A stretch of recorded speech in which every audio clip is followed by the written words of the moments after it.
Welcome back another video. तो आज मेरे भाई ने मुझे ट्रैप कर दिया है इस बेडरॉक ब्रिज में। तो देखते हैं हम लोग एस्केप कर पाते कि नहीं। तो इधर एक हॉर्स है, नीचे कुछ नहीं है, बाजू उधर भी कुछ नहीं, इधर एक हॉर्स है। ये बहुत सिंपल है यार। इधर माउंट करो, मैं निकल गया। सबसे पहले इधर से सॉरी भाई, तो इधर ही है। और ये स्टेज के अंदर कुछ नहीं है, देखते हैं अंदर कुछ होगा।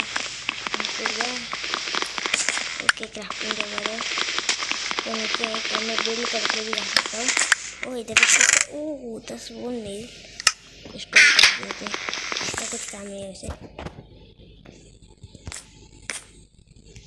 सबसे पहले बैठते फिर भाई चेस्ट लग। ओके, इधर से बाहर निकलो। और इधर कुछ है भाई। ओह समझ गया, मैं समझ गया। तो इधर इधर डेड भी है, तो मैं इधर क्राफ्टिंग कर सकता हूँ। जल्दी से बोन मिल बना लेता हूँ। चलो इससे बोन मिल मिल के जितने बनते उतने बनाता हूँ। इधर एक पेड़ हुआ, इसको इधर रखना है, फिर इसको बड़ा